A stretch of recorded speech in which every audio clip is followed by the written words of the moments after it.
we left off. Apparently, I didn't have my sound on the tube. The tube, we're just gonna jump right into it. I'm hurting a lot, so we're gonna see how far we can get tonight.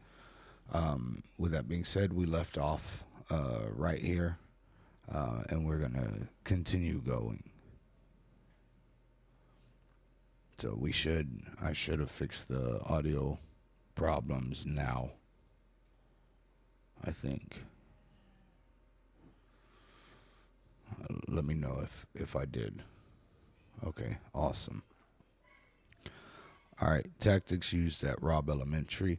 From the onset of the law enforcement response to Robb Elementary through the medical triage and emergency evacuation of victims, officers initiated several tactical movements and responses, many of which incorrectly aligned with a barricaded situation as opposed to an active shooter response.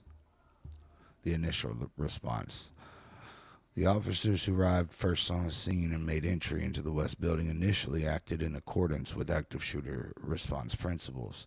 They did not wait outside as gunfire continued to erupt from inside the building. They immediately moved towards the threat and inside the West Building. 4 officers entered through the south entrance, including 2 UPD sergeants, and UValde Consolidated Independent School District Police Department officer, and UCISD PD Chief Arredondo. That UCISD PD officer that they're talking about is Adrian Gonzalez. What I don't like is that they said that they moved into it like they're supposed to. I mean, technically, I guess they did until those shots fired, and then they retreated, and like Adrian went outside, and those officers just stayed hidden away from everything. So that kind of pisses me off quite a bit. 3 UPD officers, including 1 lieutenant, 1 sergeant, and 1 detective, entered through the northwest entrance. They were followed shortly after by 4 more officers through the northwest entrance, including Acting Chief Pargas from UPD. In total, 11 officers from 2 agencies, including the chief and acting chief for those respective agencies, arrived on scene within 3 minutes of the subject entering the building. From the north side of the hallway, the first 3 officers entering immediately moved towards the sound of gunfire coming from classrooms 111 and 112. On the south side of the hallway, the first 2 officers entering also immediately approached the doorway to 111 and 112. In their interviews, a majority of officers who arrived first on the scene reported the smell of gunfire and observed spent shell casings on the ground, bullet holes in the walls, and a hazy fog in the hallway. Officers bypassed closed doors quickly, looking through the classroom door windows to gain information as to the whereabouts of the shooter. Efforts were made to see inside the broken door window of room 111. However, due to the lights being out and the blinds being shut, the room was dark and officers could not see inside. I mean, holy fuck. Of course, you can't see outside. They did what they were supposed to. Right? I mean, seriously. We've heard this time and time again in all the interviews that we've watched, and the courts that we've watched, and all the documentaries. The teachers and students did exactly what they were supposed to do. It was literally just the cops that didn't. So, there's that.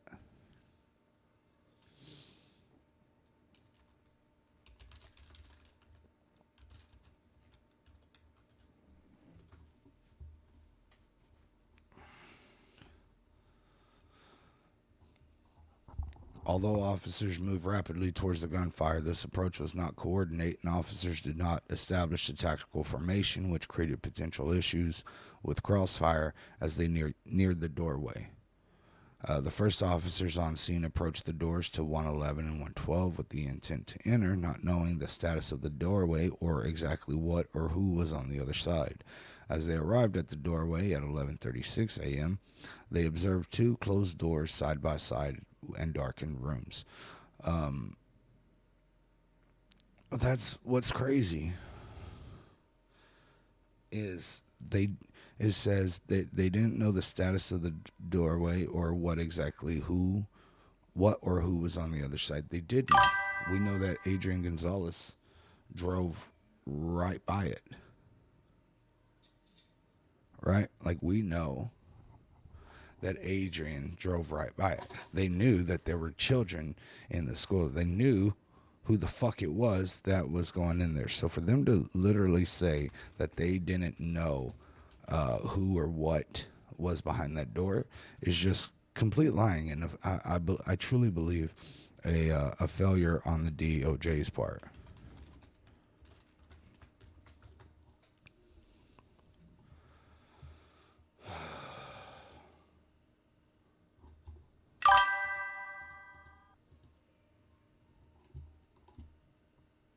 Okay, what is that noise going off?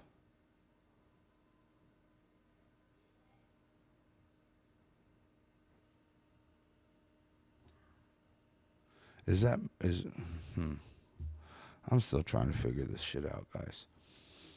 The doorway was set back in a vestibule that measured approximately 3 feet in depth. One of the officers said to line up to make entry, and within seconds, shots were fired from inside one of the rooms. So then, obviously, wouldn't they know who was behind the door at that point? The shooter. They know that it's a school day. They knew that there are kids in there. These shots are fired, and are they still saying that they don't know who or what was in there? Obviously, they know that the shooter is there. 2 of the officers were struck with shrapnel and all tactically retreated to positions of cover and remained there for the next 77 fucking minutes.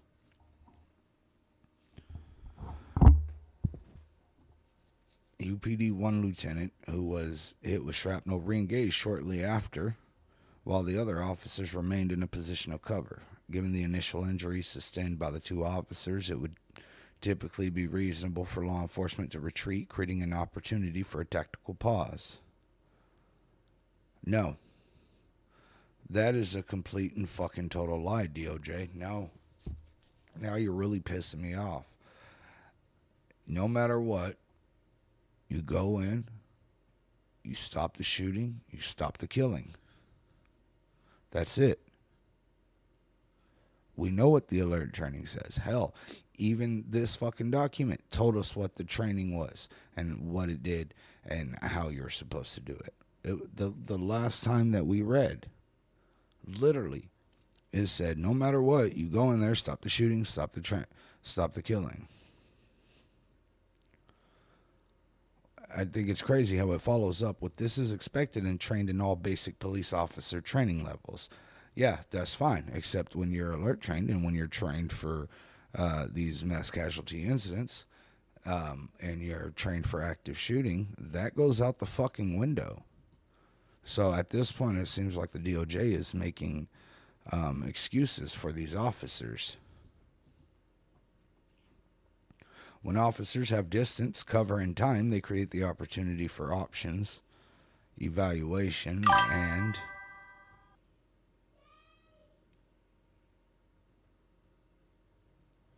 are y'all hearing that noise too, or is it just me?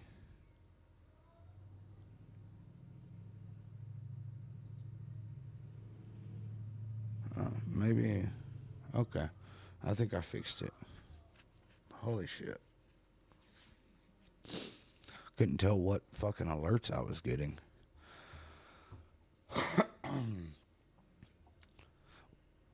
When officers have distance, cover, time, they create the opportunity for options, evaluation, and an informed approach. However, there we go, DOJ.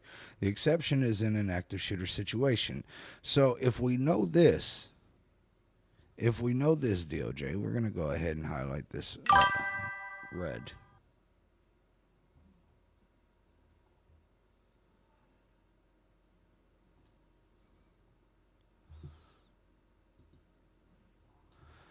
We're going to highlight this red, but we're going to go up just a few. Given the initial injury sustained by the 2 officers, it would typically be reasonable for law enforcement to retreat, creating an opportunity for a tactical rhetorical pause. Okay, but if we're going to follow up with this line right here, why even put this right there? Like, it makes no sense.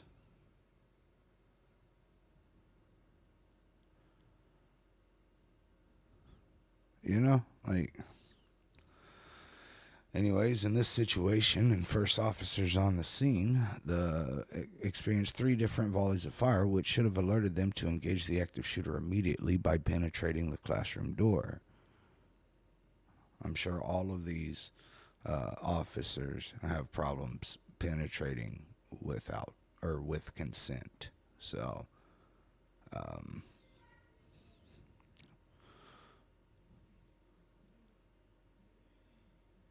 considering the visual, audible, and other sensory activations at the scene of the hallway,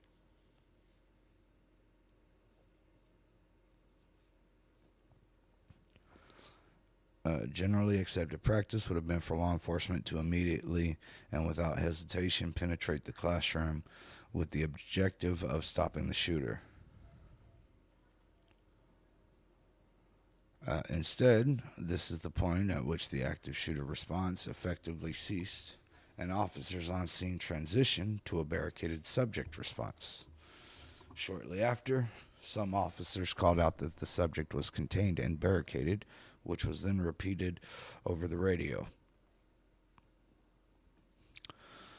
The terminology persisted over much of the remainder of the incident from approximately 11:38 until 12:47.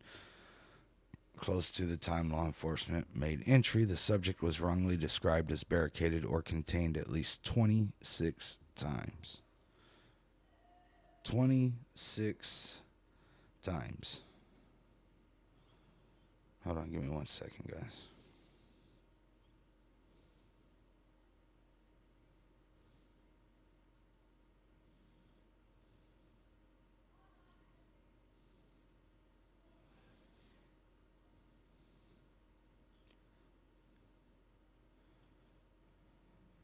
I don't know if y'all can hear it, but my kid is playing a game upstairs, and I can hear them like screaming and playing and everything.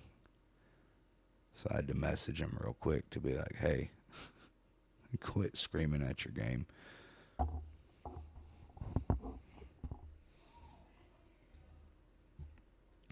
In half of these instances, this was broadcasted over police radio and received by other officers both on scene and en route.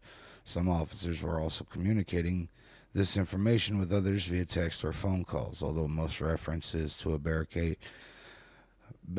or contained subject also included the triggering point that the subject was either still shooting or had injured an officer. There were at least 9 occasions in which this key piece of information was not shared. In those 9 instances, the receiver of the information only heard that there was a barricaded or contained subject, likely adding substantial confusion to the overall response. As more and more officers converged on the scene with a fundamentally different understanding of the situation. Oh, as more... Y'all could tell I'm not feeling good because I literally just read this sentence fucking twice in a row. And it fucking worked. So it fucked with me. As more officers arrived on scene, those who entered the west building mostly remained positioned down the hallway, either on the south or north sides. Figure 2.1 on page 97 illustrates the barricade and contained references along with the modality of communications. These should be understood as the least number of references, as it represents what was available in the records and files provided to the CIR team. Other actions taken on both sides of the hallway comport with the decision to treat the incident as a barricade subject on the north side. On the north side, officers were seeking UPD's negotiator, who eventually attempted to contact the subject via phone and was unsuccessful. There's also discussion about negotiations among officers and a request for a bullhorn.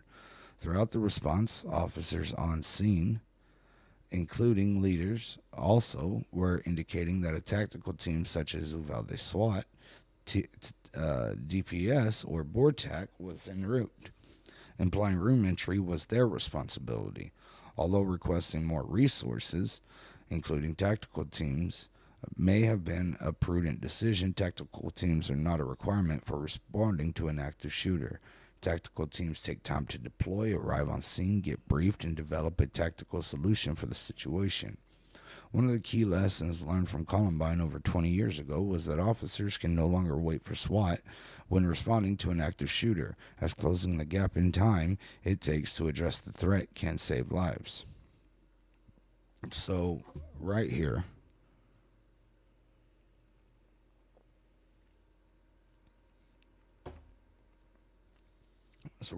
is a sort of a timeline.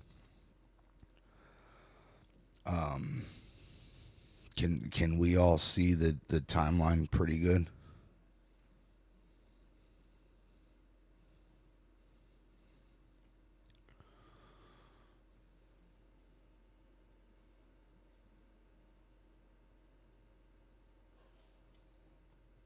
Okay.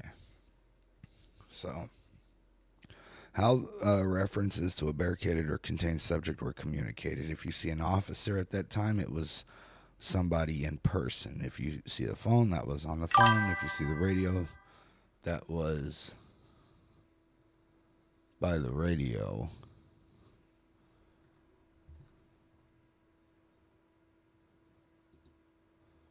Hold on.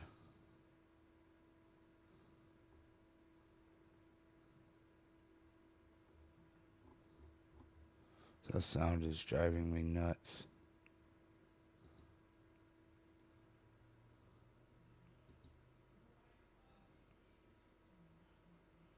There we go. Fixed it. Okay.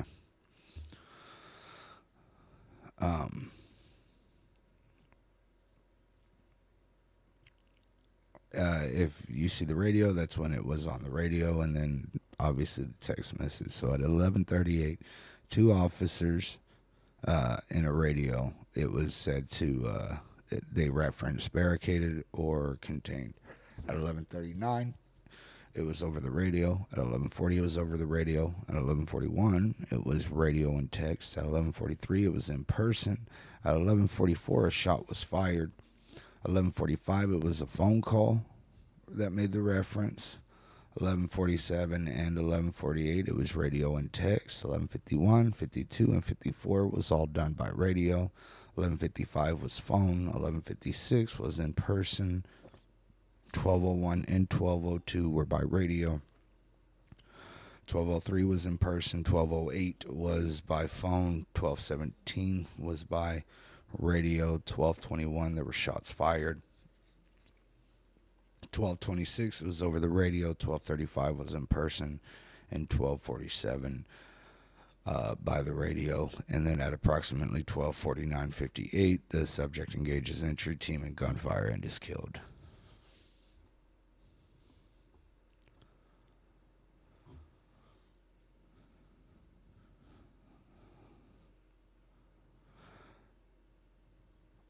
I do apologize, guys. I feel like total shit. Give me a second. Let's do this real quick so I can. Give me 1 second, guys. If you're here right now, it means you care.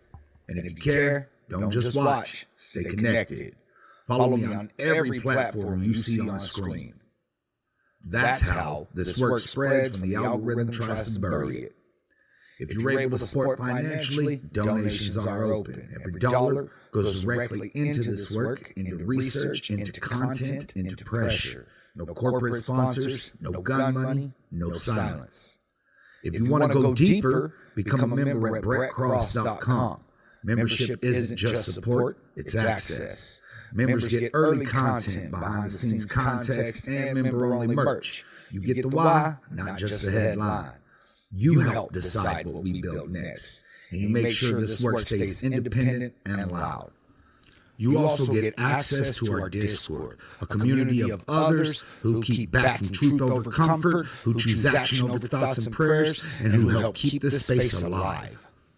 If you can donate, donate. If you can't, follow and share. If you want to be a part of the inner circle, join at brettcross.com. Either way, thank you for being here.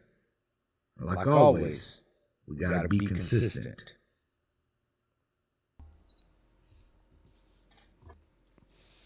I appreciate y'all for sticking through while that was playing. On the south side of the hallway, there were numerous attempts by Arredondo throughout the response until shortly before the subject was neutralized at 12:49:58 to establish communication and negotiation with the subject through the walls from Arredondo's position in the hallway. In addition to attempting to negotiate with the subject, Arredondo also began coordinating evacuations of other classrooms in the West Building. After the initial approach towards rooms 111 and 112 was abandoned, Arredondo cleared room 110 and found it unoccupied at approximately 11:37 a.m. The clearing and evacuation of the rest of the West Building did not begin until 11:45 a.m. when officers on the north side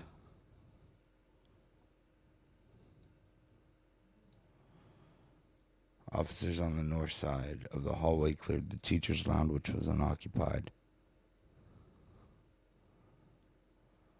According to Chief Arredondo, he directed the clearing and evacuation of the entire building, coordinating the effort on the north side through Uvalde County Precinct 1 Constable Johnny Field. In an effort to preserve the life of the children and teachers in the hot zone, he acknowledged the likelihood that there were victims and deceased in the room with the shooter and intentionally prioritized the evacuations over immediate breach and entry into the room. This is counter to active shooter response principles, which state that the priority is to address and eliminate the threat. And yeah, I mean, they said it. I can't say it any better. He knew that there were kids in there and deceased. And then, as y'all know, he said, well, time is on our side.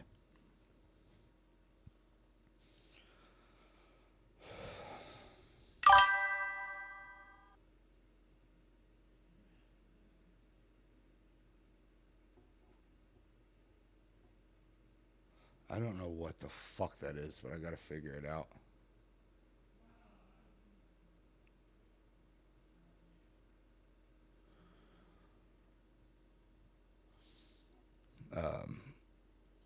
By noon, all rooms by the T intersection and in the northeast hallway were cleared and evacuated, locating 4 UCISD personnel and 1 student. These room clearing and evacuations included 7 classrooms, 2 restrooms, the teacher lounge, and the library.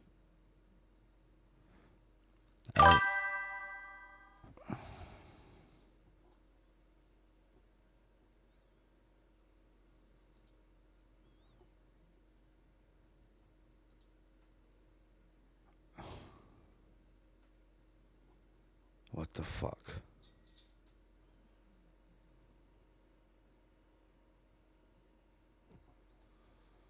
I'm sorry, guys. I don't...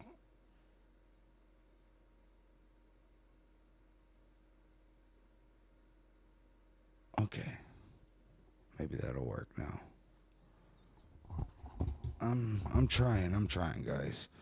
Adding new shit onto OBS and everything, and it this is the first time I've went live with it on with all this new shit, so just trying to holy shit. Yeah, I know it's the YouTube notifications, but I've turned off every fucking sound that I can goddamn well think of.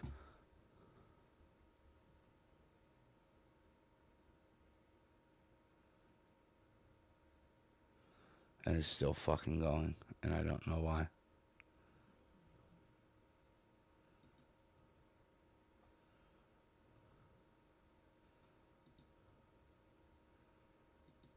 Maybe that'll help.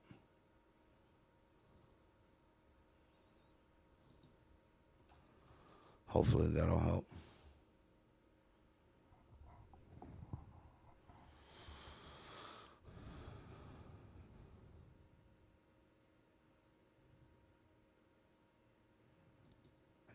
Anyways.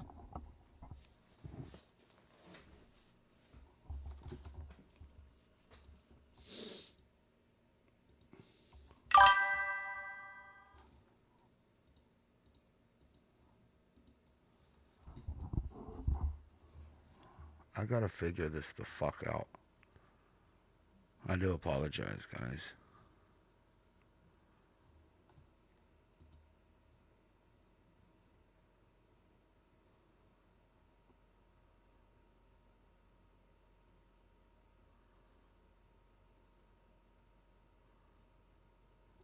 I don't know why.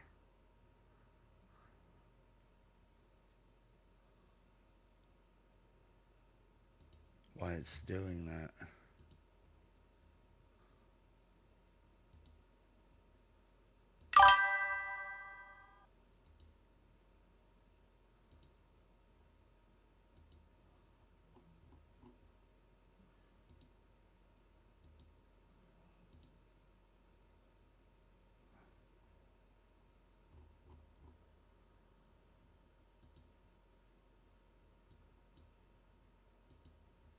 Maybe that'll work.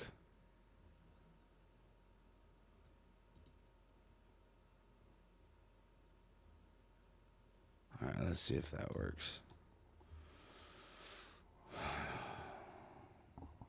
Alright, we're going to keep reading.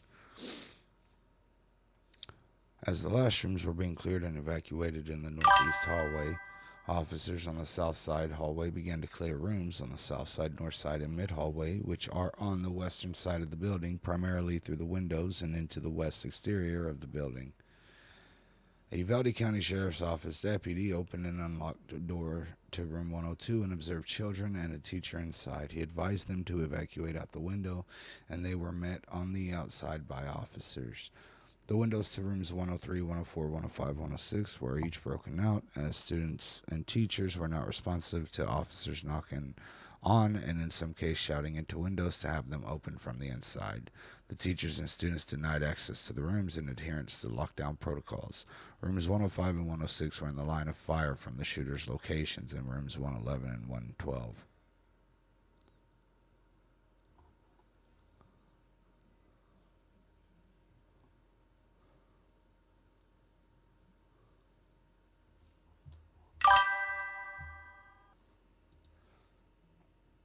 How the fuck do I just, take this all off?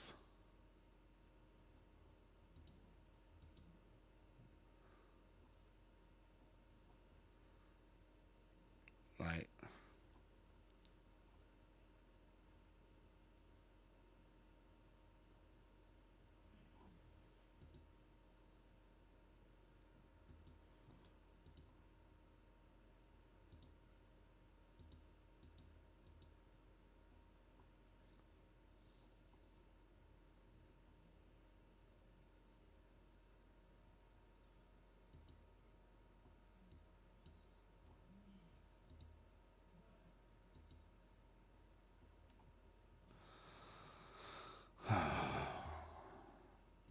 once again, I do apologize, guys.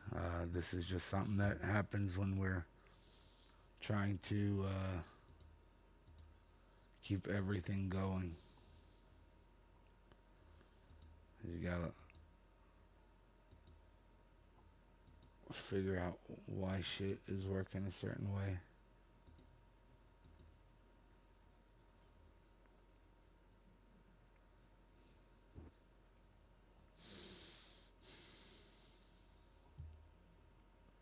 Can people on YouTube, can y'all keep messaging in there? That way I can see if we eventually get it, because I don't want to go back to reading and then fucking have something else pop off and then it fucks with me.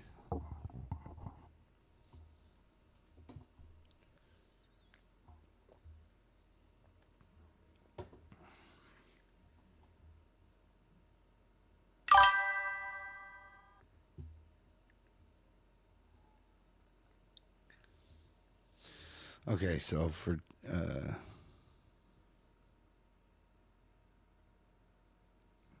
awesome. So did that stop it? I mean, that's not,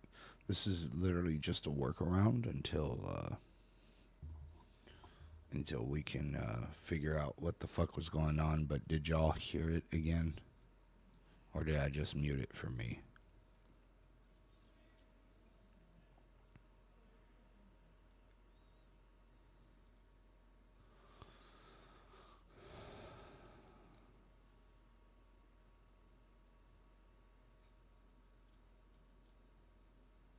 Y'all aren't hearing it? Okay. Awesome. So I had to mute everything. So like if we had a video playing or something, we wouldn't be able to hear that right now. But just until I'm able to figure out how to fucking stop that, I'm just gonna have to just have my desktop audio completely muted throughout the duration of this. Like I said, guys, I am hurting. We're gonna try to knock out as much as we can. That was just fucking with me. So now that we've got that situated for the night, we're gonna keep going. I'm just gonna continue reading and everything, and we will.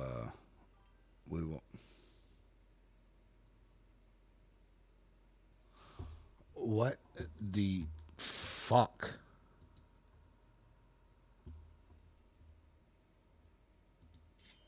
How do I fucking...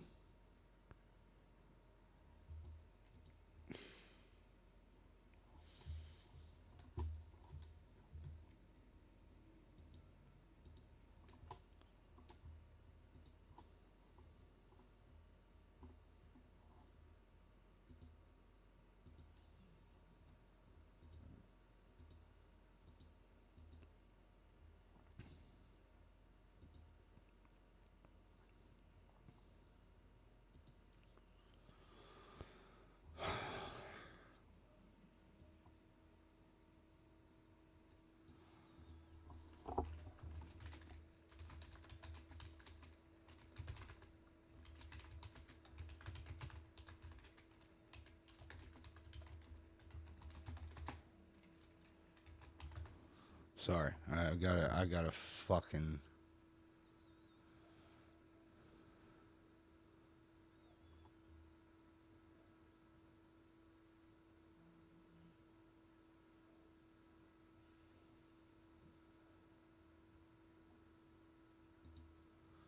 I gotta figure out how to fucking undo it.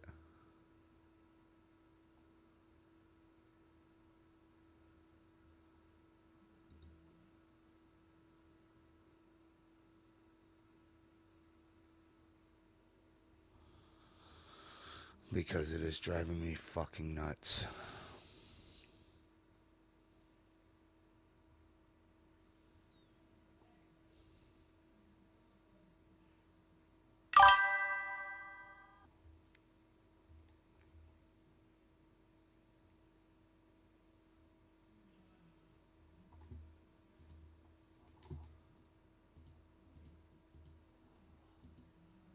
Alright guys, what we're gonna have to do real quick, is I'm gonna shut down the stream. Thank you so much, Megan, for the 5.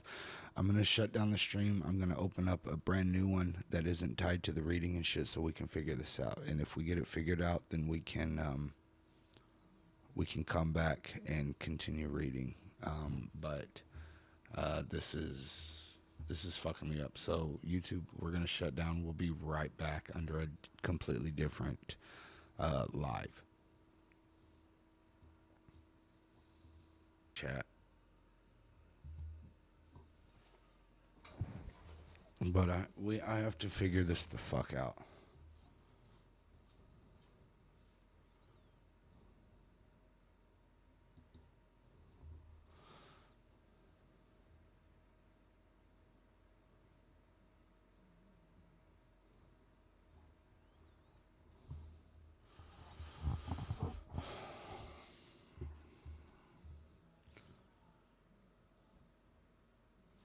So hopefully we'll get some people in there that can just continue messaging so that we can figure out how to fix these sounds that's fucking going on for some reason.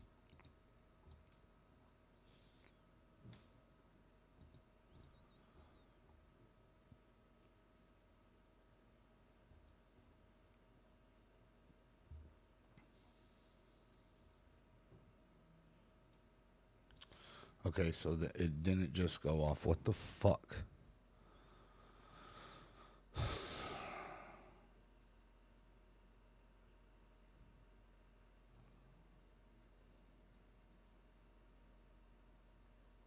Yeah, there's no sound now.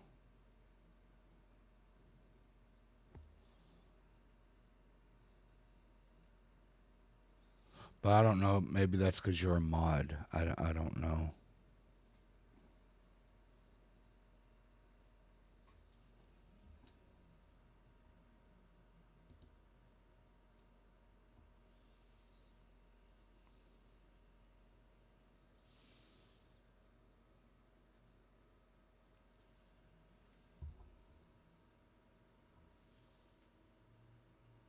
Now it turned off completely. I guess when I shut it down and started it back up, it fucking took the settings that I was putting in when it wouldn't.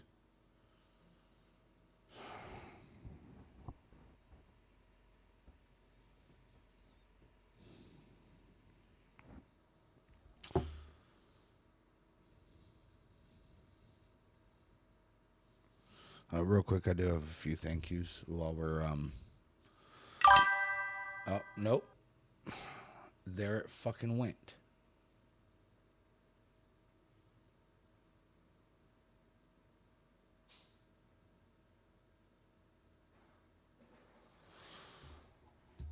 Like, am I tripping? Is it just coming from YouTube? And now it's not there again.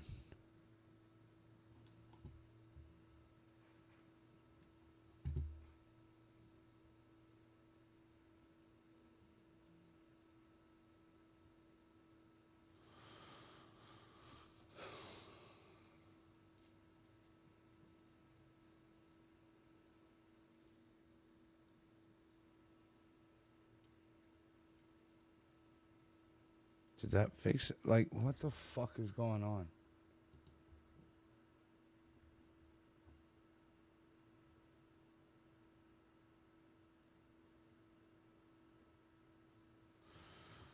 No, I'm just streaming to here.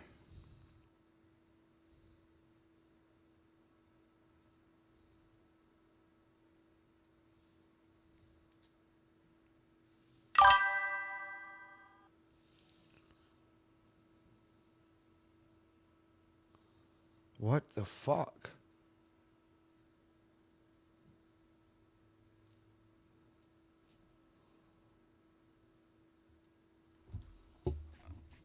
I'm like extremely confused as to what the fuck's going on.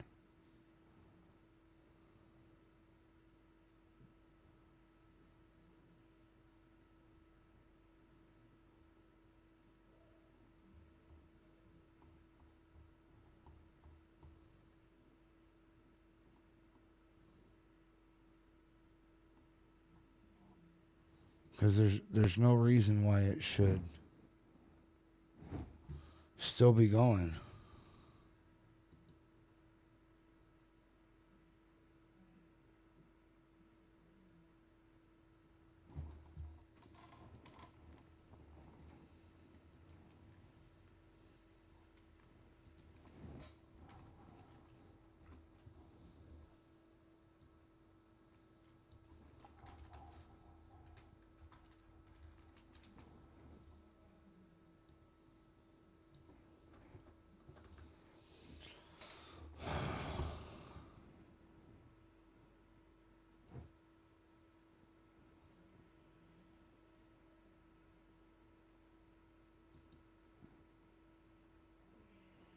I don't know. So it's working half the time and sometimes it's not.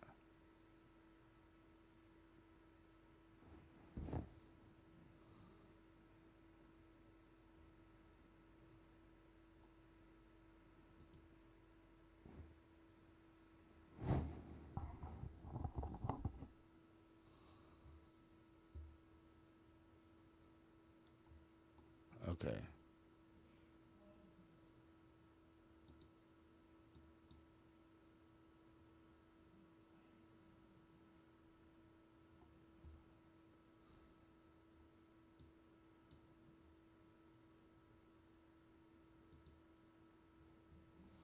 Maybe that works. I just tried to shut everything off.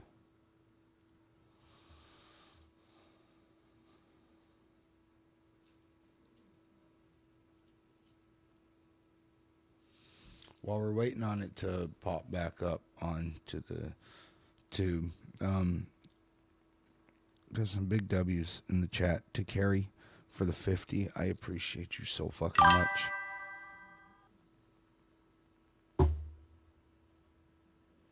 What the fuck did the sound come from? Like, nobody was even messaging. Thank you so much, Angie, for the 10. And thank you so much, Maureen, for the 5. I appreciate you so much. Oh, and thank you so much, Biff, for the 19. Thank you so much. I appreciate you, man.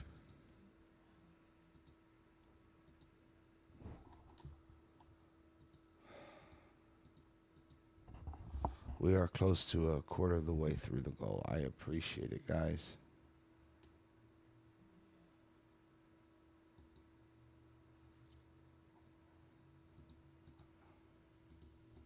Is that even though?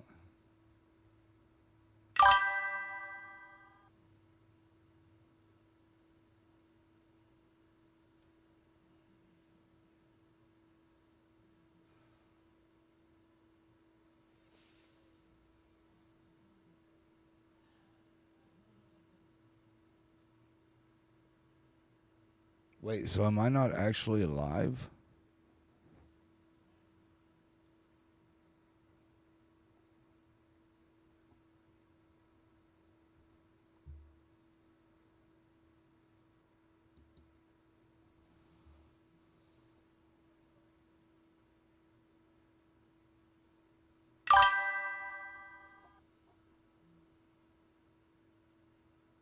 YouTube doesn't have sound.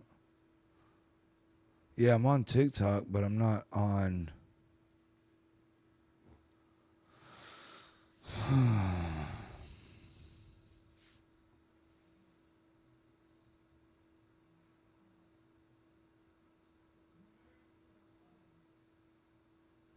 Let's try something. Oh, fuck. I was going to shut down OBS completely and try to start it back up, but I don't know how that'll work. Connor, thank you so much for the 20. I appreciate you. Guys, we are officially a quarter of the way through. I appreciate y'all. We're going to try it real quick. Y'all are going to lose a vision of me, but I'll still be in here. We're going to shut down on YouTube. We'll come back up here in a second.